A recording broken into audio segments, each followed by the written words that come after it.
Good morning friends. आज 15 September next मान्थे आजकेर दिने हयतोबा पुजोटा कमप्लीट हो गेছে। तो এখন আমরা দিন গুনছি পুজোর জন্য। তো যাই হোক, আজকে 15 সেপ্টেম্বর সানডে। আজকে সকালে উঠে আমি কিভাবে শুরু করলাম সেইটাই আপনাদের এই ব্লগে তুলে দেখাবো। তো আপনারা সবাই কেমন আছেন? আশা করি সবাই খুব ভালো আছেন, আর আমিও এখন মোটামুটি আছি। তো শুরু করলাম সকালটা। সকালে তো প্রথমে তো ঘুম থেকে অবশ্যই উঠে নিলাম। ঘুম থেকে উঠে তারপরে সকালটা আজকে শুরু করলাম। সানডের সকাল, শুধু মনে হচ্ছে যে পুজো পুজো একটা ব্যাপার। মনে হচ্ছে যে পুজোর, যদিও এবছর আমাদের কেনাকাটার সেরকম কোনো ব্যাপার নেই, কিন্তু তবুও মনে হচ্ছে যে এটা কিনি ওটা কিনি, টুকটাক জিনিসপত্র। যাই হোক, দেখো আজকের সকালটা একদম পুরো অন্যরকম সকাল। আজকে সকালে পুরো বৃষ্টি ভেজা সকাল। আজকে তো তোমরা জানো নিম্নচাপের কারণে গোটা পশ্চিমবঙ্গ জুড়ে বৃষ্টি হচ্ছে। তো দুদিন ধরে বৃষ্টি। আমাদের ব্লগের নিচের জলে দেখো গাছগুলো পুরো ভিজে গেছে। আমার মানি প্ল্যান্ট গাছটা এবার একটু একটু করে আমি টুকটুক করে গাছ লাগাচ্ছি। আর এই জামা কাপড়গুলো কেচেছি, জামা কাপড়গুলো কেচে মেলে দিলাম। ঠিক আছে, সকালে উঠে যে কাজগুলো সেগুলো তো করতে হয়, বাসি কাজগুলো সেরে নিতেই হয়। তো এবার আস্তে আস্তে কাজকর্ম শুরু করব। এবারে বিছানাটা তুলব। তো ইচ্ছা আছে পুজো পর্যন্ত আমাদের যে কাজ করেন যে মাসি, ও করুক। ও মনে হয় পুজোর পরে ওর মানে আর ও কাজ করতে পারছে না, ওর অনেক বয়স হয়ে গেছে। তো এবার ইচ্ছা আছে যে এবারে ঘর মোছা বাসন মাজাগুলো নিজে নিজেই করে নেব। তার কারণ হচ্ছে যখন কামাই হয় না তখন খুব মানে কি বলবো, খুব তখন বিরক্ত লাগে, তখন অত বাসন জমে যায়, তখন কাজ করতে খুব অসুবিধা হয়। তো যাই হোক বন্ধুরা, দেখো আমি বিছনা গোছাচ্ছি এখন আস্তে আস্তে। রোজই প্রত্যেক দিনকারই কাজ বাসি বিছানা পরিষ্কার করা। বাসি বিছানাটা তো পরিষ্কার করতেই হবে। তো এইভাবেই শুরু করছি সকালটা। তো তোমাদেরকে আগের ভিডিওতে আমি বলেছিলাম যে আমি পায়ে যে একটা কি নুপুর আমাকে পরে থাকতেই হয়, তার রিজনটা যে একটা পরের কোনো ভিডিওতে বলবো। আমি যখন মাইখানে ভাড়া ছিলাম তখন তো আমি ইউটিউব করতাম না, বা ইউটিউবে ব্লগও শ্যুট করতে পারতাম না। থাকলে হয়তো তোমাদেরকে অনেক কিছু দেখাতে পারতাম, ড্যাম, পাহাড়, খুব সুন্দর জায়গা, ঝর্ণা। আমি যেখানে ছিলাম খুব সুন্দর জায়গায় ছিলাম। তো ওখানে কি হয়েছে, একদিনকে আমি সকালবেলা আমার বর অফিসে যাচ্ছে, ঠিক আছে। এইবারে আমার বর সকালে অফিসে যাচ্ছে, আর আমিও সকালবেলা এখন যেমন ও অফিসে থাকলে যখন ওখানে যদি ওর ডিউটি পড়ে, যদিও দুর্গাপুরে আসে কোনো কাজ পড়ে, তো তখন এখনও যেরকম ওকে সকালবেলা খাবার করে দিতাম, তখনও ওকে ও রুটি তরকারি খেয়ে যেত। আর অফিসটা যেহেতু তখন একদম কাছেই ছিল, তো দুপুরবেলা এসে ও লাঞ্চ করতো। তো আমি সকালবেলা ওকে রুটি তরকারি যথারীতি করে দিয়েছি, করে দিয়ে দুপুরে লাঞ্চটা আস্তে আস্তে রেডি করছি, মানে সকালটা তখনই রেডি করছি আর কি, আস্তে আস্তে রেডি করে নিতাম সকালবেলাতেই। আর রাত্রেবেলা রান্নাটা রাত্রেই করতাম। তো যাই হোক, তো তখন কিন্তু করোনার সময় ছিল, আমি যখনকার কথা বলছি, আজ থেকে 2020 এরকম সময়ের কথা। ঠিক এরকম সময় করেই ঘটনাটা ঘটে আমার জীবনে। তো আমার একটা ট্রাঙ্ক আছে, তোমরা হয়তো আমার হোম ট্যুর ভিডিও দেখলে সেখানে দেখতে পাবে একটা ট্রাঙ্ক আছে। ওই ট্রাঙ্কটা তখন আমার ওই ঘরে ছিল, ওই জিনিসপত্র রাখার জন্য ওই ট্রাঙ্কটা কেনা হয়েছিল। তো আমি হাজব্যান্ড মশাইকে বলেছিলাম যে ওই ট্রাঙ্কটা কেনার দরকার নেই, একটা আলমারি বা কিছু কিনে নিই। বললো যে আবার জিনিসপত্র শিফট করবে, ঝামেলা, তার থেকে ট্রাঙ্কে ভরে তালা দিয়ে দেবে। তো ওই বড় ট্রাঙ্কটা কেনা হলো। তো ভালো কথা। এবারে ও বেরোবে, রুমাল এটা সেটা হাতের কাছে তো ধরো করে করে দিতে হয়। তো তখন ওকে সেই রুমাল দিতে গিয়ে আমার এদিকে রান্না করছি তাড়াহুড়ো, আবার এদিকে রুমাল দিতে গিয়ে ওই ট্রাঙ্কের যে খোঁচাটা আছে না, সেই খোঁচাতে পুরো লেগে একদম পুরো ভেতর ঢুকে ডিপ হয়ে ব্লিডিং স্টার্ট হয়। আমি বুঝতেই পারি না। আমার যে কাজ করেন সেই মাসি বলছে যে দেখো তোমার গোটা ঘর কেমন রক্তে রক্ত, উঠোনটা কেমন রক্তে রক্ত। আর বাড়ি মানে বুঝতেই পারছো, উঠোন টুঠোন সবই ছিল। আমার তো ফ্ল্যাট একদম বাবু ভালো লাগে না, ঠিক আছে, কিন্তু কি করব বলো, ফ্ল্যাট কিনতেই হয়েছে, অগত্যা পড়ে মানে দায়ে পড়ে ফ্ল্যাট কিনতে হয়েছে আর কি। তোমরা ঠাকুরের কাছে প্রে করো যেন আমি কোনোদিনও বাড়ি বানাতে পারি, আমার বাড়ির খুব শখ। তো যাই হোক, তো উঠোন ছিল, বলছে উঠোনে কেমন রক্তে রক্ত হয়ে যাচ্ছে। এবার ফ্ল্যাট জীবন তো ধরো আমি এখানে এসে ফ্ল্যাট জীবনটা আর কি উপভোগ করছি, কিন্তু আমার ফ্ল্যাট জীবনের থেকে আমার বাড়ি জীবনটাই বেশি ভালো লাগতো। তো যাই হোক, তারপরে দেখি পাটা পুরো ডিপ হয়ে কেটে গেছে। তো আমার হাজব্যান্ড মশাই তো অফিস যাওয়া, তো যাবে কি করে, আমার তো ওরকম করে ব্লিডিং হচ্ছে, আমাকে নিয়ে তখন তো একটাই জায়গা ছিল আমাদের ডিভিসি হাসপাতাল, ওখানে, আর না হলে আসানসোল আসতে হতো। আসানসোল তো ওখান থেকে অনেকটা দূর, 1 ঘন্টার রাস্তা। তো আসানসোল আসার থেকে ডিভিসি হাসপাতালটার সামনে, তো ওই ডিভিসি হাসপাতালে আমাকে নিয়ে গেল। এবার ডাক্তার বলে আরেকটু পরে আনতে পারলেন না, অ্যাকচুয়ালি আমরা বর্ডারে থাকতাম তো, এবারে তখন না পুলিশ ছিল, তো মানে অনেক কোশ্চেন করছিল। আমি বলছি যে দেখুন আমার পায়ে এরকম ব্যথা, ছেড়ে দিন, এরকম ব্লাড বেরোচ্ছে। তারপরে অনেক বলতে তো ছেড়ে দিল, দেখলো যখন ব্লাডের ইস্যু আছে তখন ছেড়ে দিল, যেহেতু তখন করোনা পিরিয়ড চলছিল। তো তারপরে আমি সেখানে যাই। এবার যেহেতু পায়ের নখের ওপরে আর কি জিনিসটা কেটেছিল, নরম জায়গা, সেখানে মানে সেলাই দেওয়া যাবে না, তো ওই জন্য সেখানে সেলাই পড়লো না, সেলাই করা যাবে না। তো একবার প্রথমে ওরা ব্যান্ডেজ করে দিল, ব্যান্ডেজ করার পর আবার রক্ত বেরোচ্ছে, গোটা ব্যান্ডেজটা ব্লাড, আবার তারপরে ওষুধ দিয়ে রক্ত বন্ধ করে তারপরে আবার 2বার করে ব্যান্ডেজ করলো, তারপরে প্রচুর ওষুধ লিখে দিল ওই হাসপাতাল থেকেই। তারপর আমরা বাইরে থেকে এসে ওষুধ কিনে নিলাম, আবার বললো 4-5 দিন পরে গিয়ে ব্যান্ডেজটা খুলে ড্রেসিংটা করে আসতে। তারপর তো যথারীতি আমি বাড়ি চলে আসলাম। বাড়ি চলে এসে মানে তখন থেকে বুঝতে পারছি আস্তে আস্তে পায়ে ব্যথাটা হচ্ছে। তারপরে তো যাই হোক কোনো রকমে রান্না করলাম, করে যে দুপুরে আমি শুয়ে গেলাম, গোটা দুপুর বিশ্বাস করবে না, তখন মাও দূর, শাশুড়ি মারাও দূর, সবাই তখন দূরে দূরে থাকতো। সে তখন কত কষ্ট করে আমার জ্বর, তার মধ্যে জ্বর চলে এলো, রাতে উঠে যে ওষুধ তো খেতেই হবে, যে রান্না করব তার ছিল না কোনো ক্ষমতা, ঠিক আছে। তো তারপরে আমার হাজব্যান্ড মশাইও দেখলাম অফিস থেকে চলে এলো তাড়াতাড়ি, ও এলো জ্বর নিয়ে।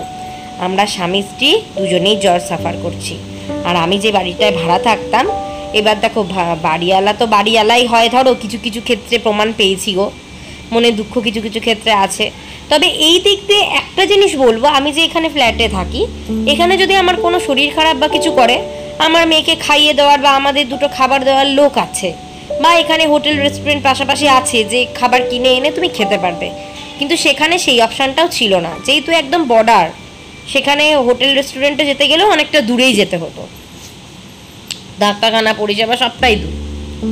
তো যাই হোক, তো তারপরে তো কোনো রকমে খাবার মানে জ্বর নিয়ে কোনো রকমে একটু পাউরুটি একটু দুধ কোনো রকমে খেলাম রাত্রেবেলায়। আর মেয়েকে বাড়িওয়ালা দিদির কাছে যেহেতু মেয়ে পড়তো, মেয়েকে 2-3টে কুলচা ওকে খাইয়ে দিয়েছিল, ঠিক আছে।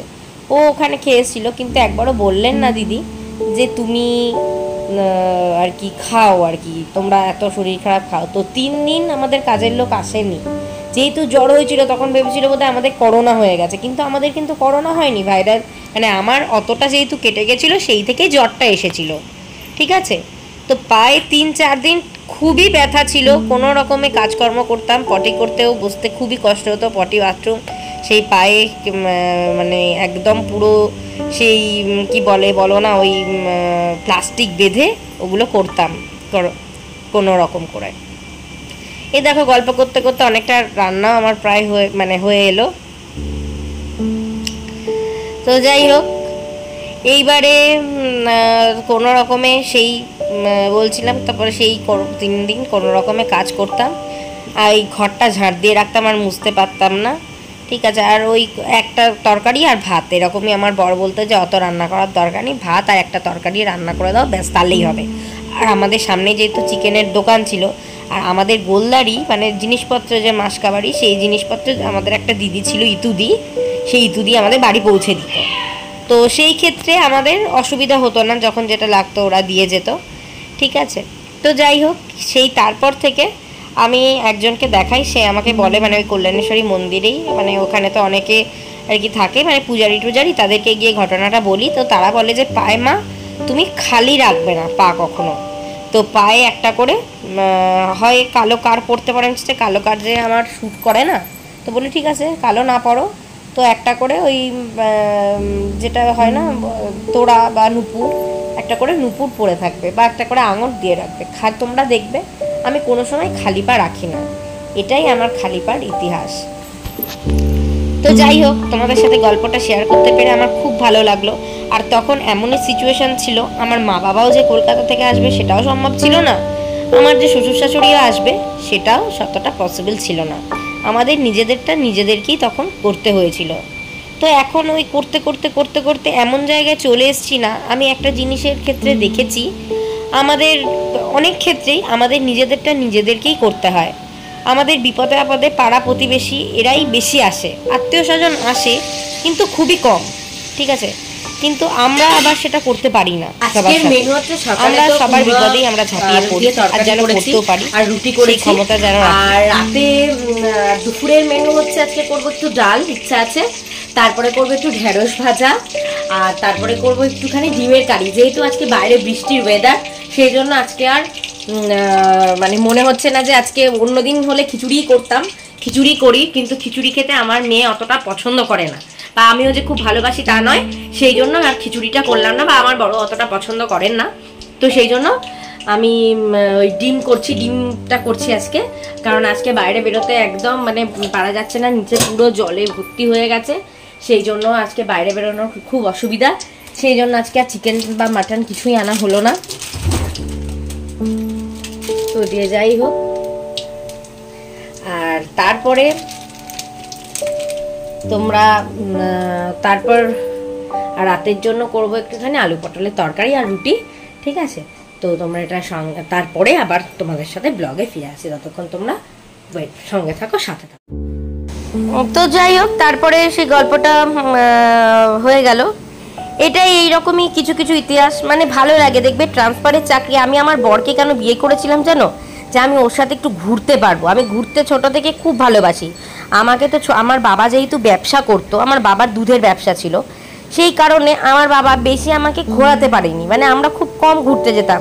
দুধ তো একটা এসেন্সিয়াল জিনিস, যদি বন্ধ হয়ে যেত তো সেই ক্ষেত্রে ধরো অনেক বাচ্চা বুড়ো যারা থাকতো দুধের ওপর নির্ভর করে, তো তাদেরকে দেওয়াটা আর কি সমস্যা হয়ে যেত।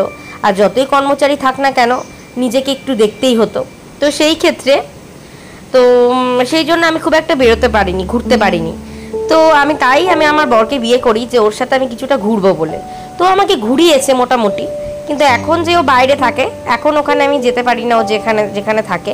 তার কারণ হলো, যেহেতু আমি এই ফ্ল্যাটটা কিনে ফেলেছি, তার কারণ কি জানো তো, মাথার ওপর একটা আশ্রয় খুব দরকার, ঠিক আছে। আর এই আশ্রয়টা আমার শাশুড়ি শ্বশুর যাই হোক, তারা বেঁচে থাকতে তারা দেখে গেল যে আমাদের মাথার ওপরে একটা আশ্রয় ছিল, আশ্রয় হলো। তো যাই হোক, তো আমার শ্বশুর বাড়িটা আছে ঠিকই, আমার শ্বশুরেরও নিজের বাড়ি আছেন, ঠিক আছে, কিন্তু সেই ক্ষেত্রে সেখানেও আর কি, ওখানেও আমাদের সিউড়িতে আমাদের দেশের বাড়ি আছে, কিন্তু ওই বাড়িটা আমার শ্বশুরমশাই ওইটা মেয়েকে উনি খুব ভালোবাসেন বলে মেয়েকেই ওটা দিয়েছেন। তো মেয়ে ভালো, আমার ননদও খুব ভালো মানুষ, তো কোনো অসুবিধা নেই। আমি যদি ওনাদের অবর্তমানেও ওখানে থাকতাম, ও আমাকে কোনোদিনই কিছুতে বাধা দিত না, কিন্তু তবুও দেখো আমার শ্বশুরমশাইও বলতেন আর শাশুড়ি মাও প্রাণপণ চাইতেন যে প্রাণ ভরে যে তাদের ছেলের একটা আশ্রয় হোক, সবাই চায় যে তাদের নিজস্ব একটা আশ্রয় হোক। তো যেহেতু তাদের ছেলের সেরকম কিছু ছিল না, আমি আমার বাবা মার একটাই মেয়ে, কিন্তু সেখানে যেটুকুই পাই না কেন বাপের বাড়ির সম্পত্তির দিকে তো তাকাতে নেই, আর আমার বর সেটা একদমই তাকায় না। এই দিক দিয়ে আমার বর খুব ভালো মানুষ। তো ও কি করলো, ওর বাবা মা যেটুকু পারলো হেল্প করলো, বাদবাকি ও আপনাদের আশীর্বাদে এইটুকু জায়গায় আমি একটা ছোট্ট কামরার একটা ফ্ল্যাট কিনলাম, আপনাদের দেখালাম। তো আপনারা আশীর্বাদ করুন যেন আমি আমার শ্বশুরমশাই শাশুড়ি মায়ের আশীর্বাদে যেন আমি একদিন একটা বড় বাড়ি তৈরি করতে পারি। আমার খুব শখ একটা 3 তলা বাড়ি তৈরি করার, কিন্তু জানি না সেই শখটা কোনোদিনও পূরণ হবে কি না। তো যাই হোক, অনেক কথাই বললাম। তো আমি আমার জীবন দিয়ে অনেক অভিজ্ঞতাতে অনেক কিছুই দেখেছি। আমার মনে হয় জীবনে নিজেরটা মানে এখন ঠকতে ঠকতে এমন জায়গায় এসে আমি পৌঁছেছি, এখন আমি নিজের কথা ছাড়া আর কারুর কথা ভাবার কথা আমি ভাবতে পারি না। এখন আমি দেখছি দুনিয়াতে বেশিরভাগ ক্ষেত্রেই সবাই সবার নিজের কথাটাই যেটা বলছিলাম, সবাই সবার নিজের কথাটাই ভাবে, ঠিক আছে।